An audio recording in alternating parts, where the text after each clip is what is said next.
Buenas tardes. Muchas gracias, Cici. Muchas gracias, Moders. Wow, what a great video that was. Perfect. Perfect introduction to what I have to share with you.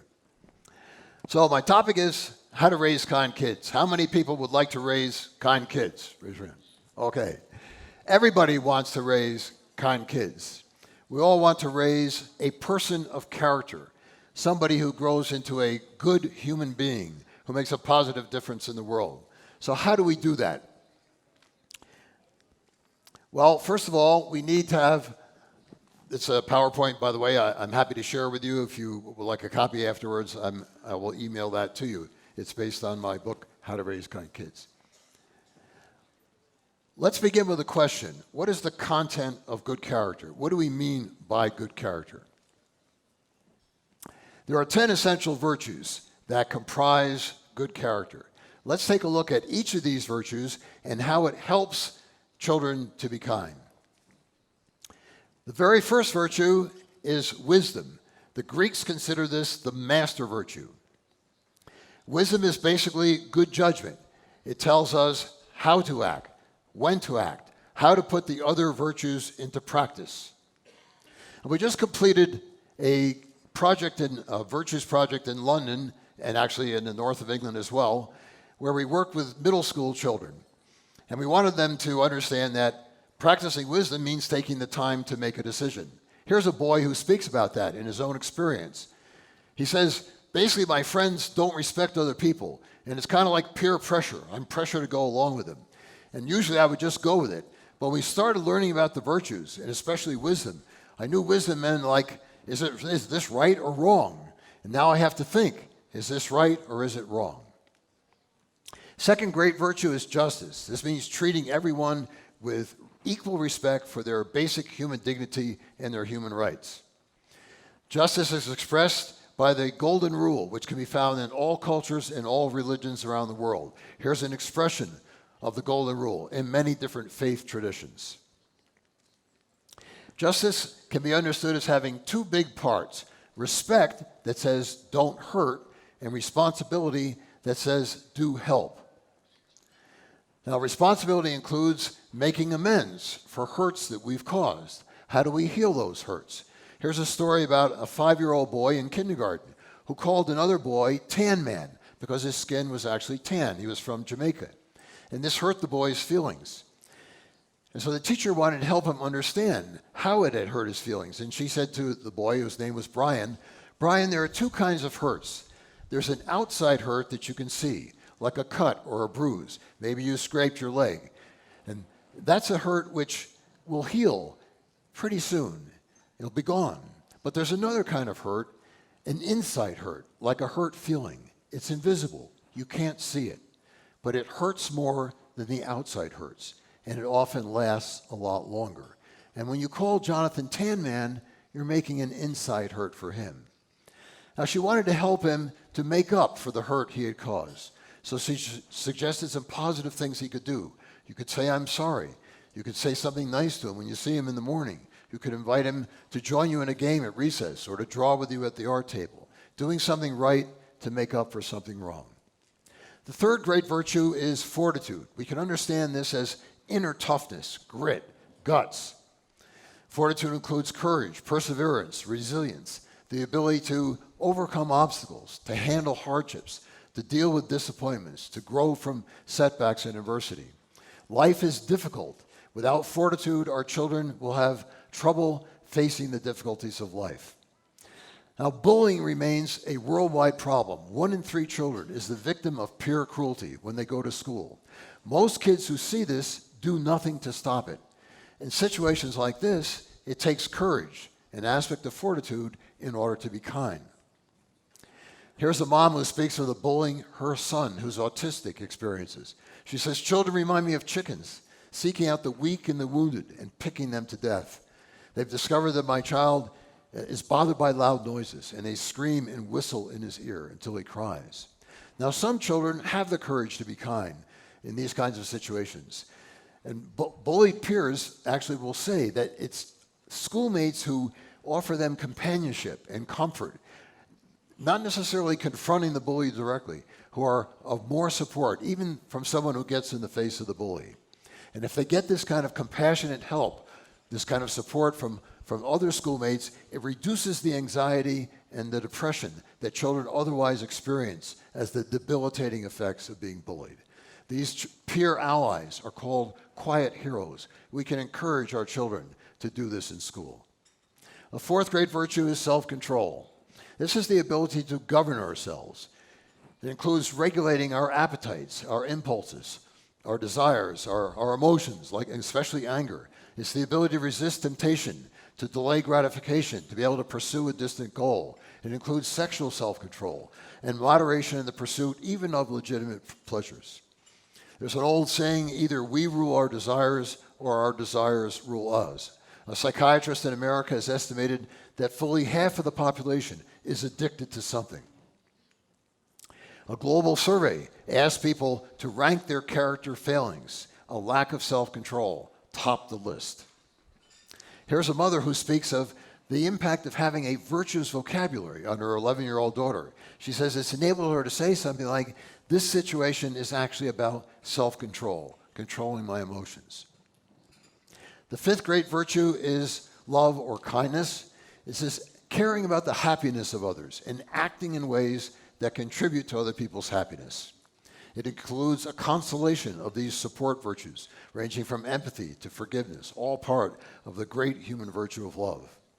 Here's a mom in that same project that we were working on in England who says, because of our son's virtue improvement plan, and we ask each child in the project to choose a particular virtue to work on over a period of the fall term, to focus on that and try to make progress. And this mother says, now our son realizes when he picks on his little brother, he's not practicing his virtue of love.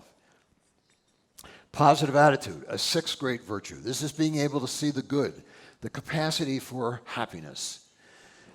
Gretchen Rubin wrote a very fine book, which I would encourage you to read. My wife and I are actually reading this book aloud. It's an interesting book that applies to everyday life. And she cites research showing that people who are happy are actually kinder. They're more helpful. They're more aware of other people. They're more patient with others. She says she's certainly more patient with her own kids when she's in a good mood. So we want to cultivate the art of happiness in ourselves and in our children, to teach them how to find happiness in life. They'll be kinder if they do. Plain old-fashioned hard work is a seventh great virtue. This is simply doing our best in any situation, in school, in the workplace, in life. Here's a quote from the great basketball coach, John Wooden, who coached at UCLA, had the best college men's basketball teams in collegiate history. And he says, the goal in life is simply to do the best you're capable of, in marriage, at your job, in your community, for your country, to contribute in any way that you can. It's the effort that counts in everything. An eighth great virtue is the virtue of integrity. This is not just being honest with other people, but also being honest with yourself, not rationalizing bad behavior, not making excuses when we've done something wrong. It includes following our conscience, standing up for what's right, and being true to ourselves and honest with others.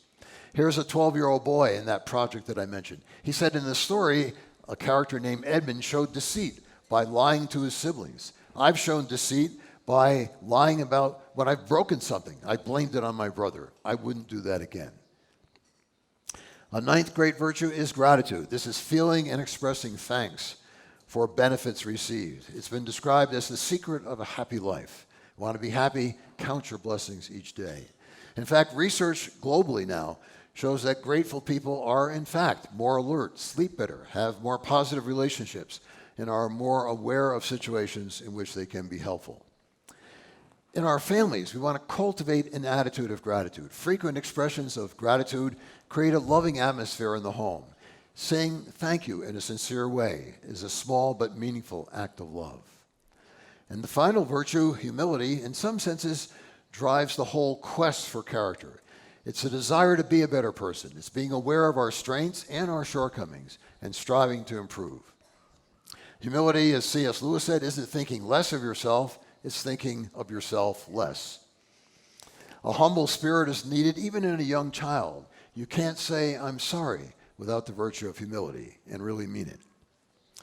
The New York Times columnist David Brooks says that pride, the opposite of humility, is in fact the greatest vice because pride blinds us to all of our faults. They're obvious to other people, but we don't see them.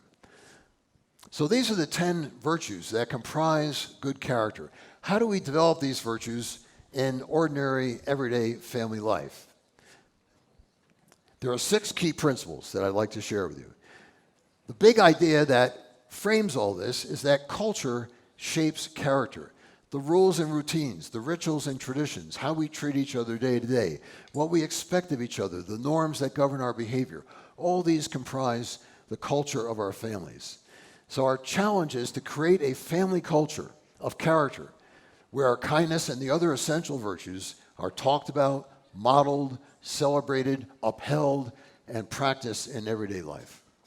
Now, the first of these 6 principles is to make character a top priority in your family. One way to do that, and I always include this in my talks to parents, and I've had parents come up at the end of the talk and say, my children are grown now, out of the nest. I wish we had done that family mission statement. I wish we had done that as a family. So what do you do when you create a family mission statement? You sit down together and you say, what kind of a family do we want to be? Most families never ask that question, never have a conversation about it. What kind of a family do we want to be? To give kids ownership, we want to seek their input, get their ideas. How should each of us behave if we want a happy family? And then it's a matter of developing together a set of we statements that express what all the family members, the adults as well as the kids, commit to try to live by. Here's a family mission statement created by my colleague, Matt Davidson. He and his wife, Suzanne, at the time they developed this, have 4 kids who are 11, 8, 6, and 5. And they came up with this set of statements that comprised what they called the Davidson Way. That was their last name, their family mission statement. We commit to being kind, honest, and fair. We don't lie, cheat, steal, or hurt anybody on purpose. We don't complain or make excuses. When we make a mistake, we admit it and try to learn from it. We work to keep our minds and our bodies healthy, clean, and pure. We commit to growing in our faith and trusting in God's goodness. This was a Catholic family. And we live with an attitude of gratitude. And the dad says, we have the mission statement hanging in the kitchen. Sometimes we'll review it at the start of the week, but usually we refer to it when something has come up in family life that's pertinent. And it's like the foundation of our home. It's what we build on. And he says it's really good to have this in place when the children are younger. So when we hit bigger problems in the teens, we're not starting from scratch. We've got something to build on. And of course, if you want the mission statement to be something that lives in the hearts and minds of family members, it can't just be words on the wall. You have to talk about it. You have to refer to it. It has to be a point of reference in your day-to-day life. So you want to follow up and ask questions. Where have we been doing pretty well? What's better? What do we still need to work on? If kids slip, as they inevitably will, if they say something that's not kind or something that's disrespectful, we can ask for a redo. Could you say that more respectfully? What would be a kinder way to say that? A simple way of giving corrective feedback that's gentle, but nevertheless hold kids accountable. The second principle is to love our kids. This is common sense, but it's a fundamental principle that needs unpacking. What does that look like in practice? Well, first we know that children understand kindness, they learn kindness by the treatment they receive. My wife and I have been married for 53 years. We have 2 sons, wanted to have more kids of our own, but blessed with 2 sons, and they have 15 children, so we have 15 grandchildren.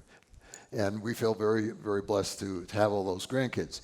Winnie has been our youngest granddaughter until recently when another one was born. And when she was 7 years old, I asked Winnie, I was working on my book, how should parents teach their children kindness? And she thought for a moment, she was 7, and she said, well, they should be kind to them. Very simple, very profound. We should treat our children with kindness. They'll learn the meaning of that by the treatment they receive. We can use the language of kindness and respect in our homes. Would you be kind enough to help your sister pick up the family room? That was a kind and thoughtful thing to do.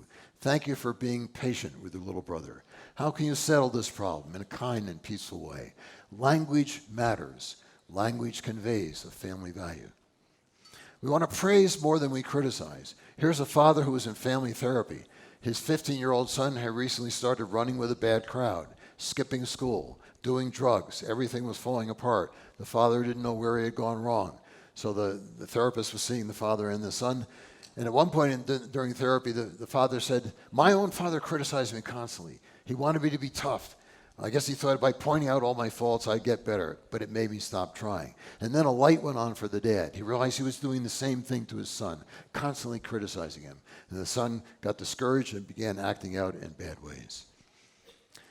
We want to establish family rituals that deepen the love, that create closeness, and teach good values in the process. Here's one of my favorite family rituals, the Christmas letter shared by a couple, John and Kathy Colligan in Central New York. And they said they had 5 kids, 3 biological children, 2 who were adopted. And they said every Christmas, the father and the mother separately wrote a letter to each of their 5 children, speaking of the strengths of character that they had seen emerging in the past year, the talents that they were developing, the things that they were proud of, all the ways that they cherished them, and they put all their love into that letter. And that it went under the Christmas tree, and it was the last gift that was open. And they said that it was the most meaningful gift that the children received. They prized these letters. When we put affirmation in writing, it often increases its power. The written word has a special power. We want to plan one-on-one time. This kind of time is emotionally intimate time. Many parents think if they go to their kids' sporting events, they go to their concerts and other kinds of school things, they've put in their time as a parent, they've been there, but we need to protect time which is psychologically intimate, which is between just one parent and one child. Now here's a son, Christian Barnard, who was a originator of the heart transplant. He grew up in South Africa. He remembers his father, who was also a medical doctor, and he said, "My father, when I had a cold, would rub my chest with Vicks and cover it with a red flannel cloth. And every Sunday, we would hike to the top of the hill and sit down on a rock by the dam and look down at the town beneath us. And then I would tell my problems to my father, and my father would tell his to me." And you can sense the tenderness in that experience between that dad and that son every Sunday as part of that ritual. Here's a father who was a busy school superintendent. I had dinner with him. He opened his appointment book and he said, "I have 4 kids. Every Saturday a different child gets that afternoon. It's just the 2 of us. It's sacred time.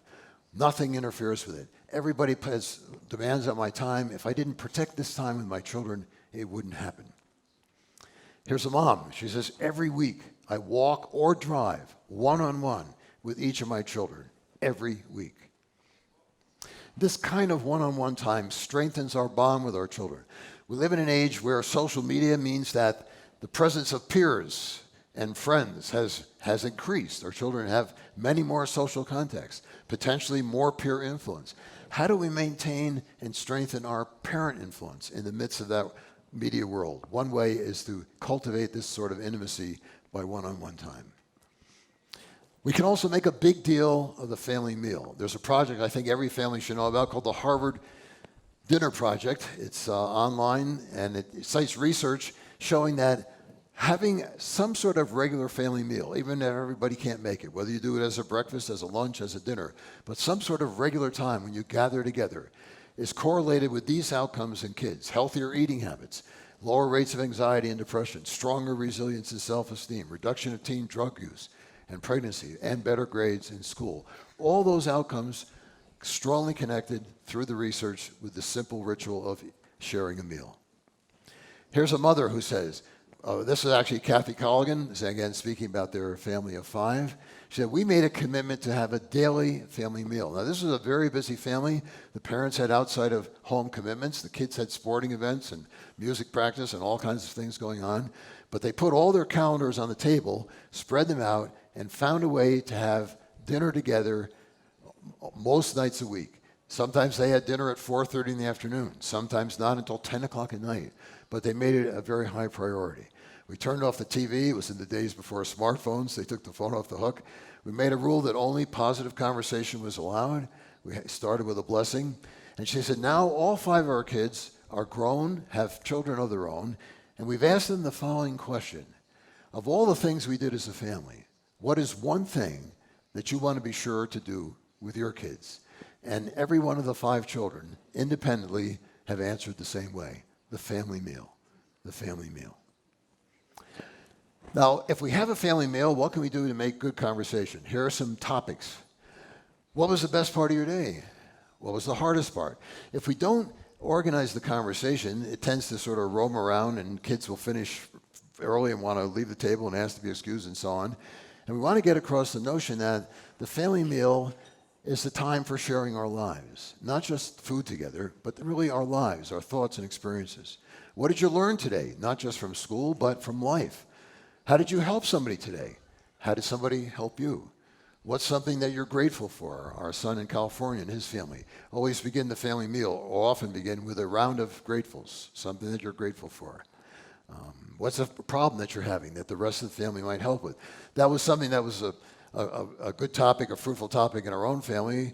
I can remember when Matthew was in kindergarten, he said a problem that he had was that his friend Jason, ostensibly his friend Jason, was hiding as Matthew came into the kindergarten, and then Jason, who was apparently watching some sort of karate show on TV, would sort of spring out and go, "Hiya!" and hit Matthew in the back of the neck. And Matthew said, it really hurts. And Jason thinks this is funny. And what do I do? He's done that. And I've told Mrs. Harwood, but she hasn't caught him doing it. So this is a problem that Matthew brought to the family. How could the rest of us help? So we talked about this, and we decided that Matthew should enter the kindergarten, just looking around and very carefully like this and seeing where Jason might be lurking, and then be ready for him to pounce out. But the children learn that you can come to the family for support, and the family becomes this kind of a support system where you can always go for help. The Harvard Dinner Project has a whole bunch of conversation starters. What makes you feel loved? What do you wish we did more often as a family? Great question. What do you wish we did more often? Principle 3, exercise authority wisely. Exercise authority wisely. Diana Baumrind, a University of Berkeley psychologist, did seminal research identifying 3 fundamental styles of parenting. The first she called authoritarian. Authoritarian parenting is all top down. A lot of yelling and screaming, a lot of barking, all the rules coming from the top down. Not much love, not much reasoning. Permissive parents, just the opposite. They're low on authority, but they're high on love. Kids rule the roost, essentially. Authoritative parents integrate authority and love, also use reasoning to motivate compliance. That turned out to be far and away the most effective style of parenting. Baumrind did her initial research on preschool children, then studied middle childhood kids, then finally adolescents. Other researchers replicated her studies, and everybody came up with the same conclusion. It was authoritative parenting that was most effective. Now, these are the ingredients of the authoritative style. First of all, lots of warmth, lots of affection, lots of love. Second, explaining your expectations. Why do you have the rules that you have? So those are clear and understood. Confident authority in holding kids accountable, enforcing rules, not giving into tantrums or whining and so on. Using reasoning to motivate compliance. Listening to kids' feelings, giving them a fair hearing so that they have a chance to express their point of view, but they must do so respectfully. If they're not being respectful, you give corrective feedback. Parents reserve the right to make the final decision, but kids have voice. They have an opportunity to get a fair hearing. And finally, the encouragement of age-appropriate self-reliance. Part of authoritative parenting is how to say no and stick to it. Somebody wrote a book on 47 ways to say no to your kids. No, and that's final. No, and don't ask me again, and so on. Down to nice try, the answer is still no. And actually, research shows if you ask kids, how many times do you have to ask your parents for something before they finally cave in? And on average, kids say 9 times, and then they give in. So kids are prepared to keep nagging and nagging and nagging, and they expect the parents to finally cave. Part of the authoritative style is effective and appropriate supervision. Know where your kids are, who they're with, what they're doing. One psychologist says, in today's culture, we need to watch our children like a hawk. There was a research report done by Child Trends called Building a Better Teenager, finding that parents who have warm and involved relationships with their teenagers and use age-appropriate supervision have the most responsible teens. I remember being in Mexico one time where a father shared an example. He said, of course, if our child gets invited to the party, we call up and say, will you be home, mom and dad, is there going to be a parent on the premises? And yeah, sure, there'll be somebody here. But just to be sure, we will drive by, maybe an hour into the party with a pizza, and we'll ring the bell and say, "Thought you could use an extra pizza. Is your mom here?" You know, just checking in so that the kids know that their parents are going to be coming around with that extra pizza. At all developmental levels, early childhood through teens, the most confident, responsible kids have authoritative parents. Now, I find in my work with parents that many parents struggle with getting their kids to obey. And they've never really gotten the idea in their child's head that kids have an obligation to obey mom and dad. And they've never really talked to them about that, never really explained it in a way that's simple and easy for children to understand. So I developed something which I call the obedient speech, where you would say to kids, look, there's something really important that we want you to understand. Moms and dads have the job of being in charge of the family. And kids have the job of obeying their parents, doing what they're asked to do. And it's the same thing in school. The teacher's in charge of the classroom. The teacher gives directions, kids have to do what the teacher says. That makes a happy and effective classroom. So when we ask you to do something, pick up your toys, get ready for bed, and so on, you can't say no. It's not allowed. It's simply not permitted. If you forget, we'll give you one reminder. This is a chance to obey. Remember our talk about obedience. Now, if you continue after one reminder to disobey, there has to be a consequence. Let's talk about what that should be. And we like you to obey cheerfully, because if you obey with complaining, that creates a bad mood. Obeying cheerfully is really an act of love, makes the family happy. Now, part of authoritative parenting is to require children to speak to us respectfully. I observe that many parents don't require that. They allow kids to speak disrespectfully to them, even in public places. Now, and also we want to require respect in not only in the content of what kids say, but how they say it, their tone of voice. And if there is disrespectful talk, we want to establish a consequence ahead of time and say, look, what do you think is a fair consequence? I'm your mother. You know, I expect your respect. I'm your father. It's not allowed to speak disrespectfully. There has to be a consequence after one reminder. What do you think is a fair consequence? If you give kids voice in setting the consequence, they are more likely to accept it because they've been part of the plan. And then we want to insist upon respect and kindness and courtesy in all the family interactions. We don't allow the siblings to say shut up or stupid or any other unkind things. Principle 4 is to give kids a voice in the family life and responsibility for sharing the work of the family and for helping to solve family problems. What does that look like? Well, first of all, it helps to know what recent research, at least in the United States, has shown, and that is that 2/3 of parents actually say they feel they have spoiled their children. They've spoiled their kids. They've raised entitled children like the 15-year-old boy who, when he was asked to mow the lawn, said, "Why should I mow the lawn? It's not my lawn." So how do we avoid that kind of outcome? Well, one way is to give children meaningful chores in the life of the family. Jobs they're expected to do, not things that they're paid for, but that are their contribution to family life. And we want to discuss this in a family meeting. We want to set up a system together and not necessarily keep it the same month after month, but change it up to make it fresh. Kids can have a voice, they can give input on that, so this can be collaboratively done. And the research shows that children who do these kinds of chores develop a greater concern for others, even outside the family. Here's a great resource for how to organize chores. It comes from a Canadian mom who has 10 kids, and Saturday morning is chore time, and she's got a system. And if you go on her website, you can pick up a lot of great ideas about chores and also many other things from her website, 10kids.com. Now, some parents will say, well, shouldn't you give kids allowance for chores? It's kind of like their job. Shouldn't they get paid? But actually, allowance should be considered one of the benefits of being a family member, like food on the table and a roof over your head. And we should use it as a separate thing and also as an opportunity to teach generosity. One recommendation is to have kids divide their allowance equally between 3 jars, among 3 jars. A jar for spend, a jar for save, and a jar for give. And then the 3rd jar for giving will go to a charity of their choice. And we can go on the internet and help them find something that they're really passionate about. When Matthew was in 1st grade, we had 3 envelopes that did something similar. And his charity was Greenpeace because he loved the whales, and the whales were endangered. And so he wanted to send money to Greenpeace, which he did. So we want children early on to develop that spirit of generosity.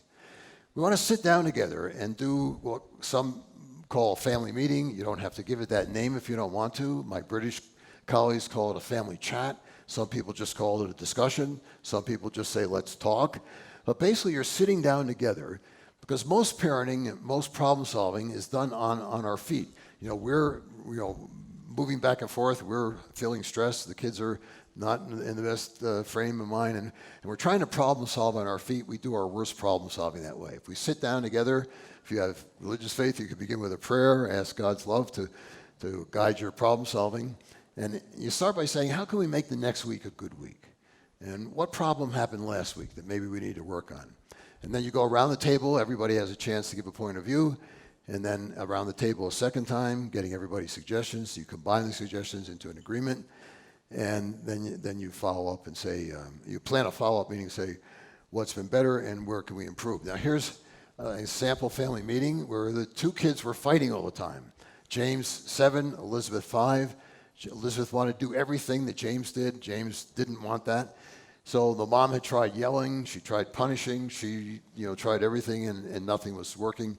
So they had a family meeting and they decided on the plan that you see, no hitting or yelling by anybody. James would play with Elizabeth at least once a day. Elizabeth would try to play by herself sometimes, and everybody would say and do nice things. That was, I think, the key part. They posted their solutions on the refrigerator, and next to that was a list for keeping track of the acts of kindness. James agreed to write down Elizabeth's contributions. And then in their follow-up meeting 2 days later, the mom said that they all agreed, everyone in fact had tried to be kinder. Here's a dad with kids at those ages, 15-year-old son, 14-year-old girl, 13-year-old boy, 10-year-old girl. And he said one of the unexpected outcomes of family meetings, this was a father in France actually that I talked to, and he said that the children would solve conflicts on their own outside of the family meeting. They learned that by talking things out and working out solutions, they could do that on their own outside of the family meeting. That was a surprise and a big benefit. Well, what is the thing that it's operating here? The dynamic is that children become co-creators of a happy family. Many parents get exhausted by parenting. Some parents even wish they hadn't had kids. They're just worn out. But when you bring children into problem solving, you're all on the same team. Even if you've had a terrible week, you can sit down together and say, last week was a terrible week. How can we make next week a better one? And you pull together. Principle 5 is to extend compassion beyond the family. And children will observe how we treat people outside of the family. For example, one of my graduate students remembers a cold day in December. She was 10 years old. They were driving through Brooklyn, New York, and they saw a man, apparently homeless, walking on the sidewalk in this bitter cold wind. He had no hat, no coat, no gloves. And she said, my father stopped the car. He got out, he took off his coat. He took off his hat, he took off his gloves. He walked over to the man and he handed those to him. When he got back into the car, she said, I said to my father, why did you give your hat and your coat and your gloves to somebody you don't even know? And the father simply smiled and said, because he needed them.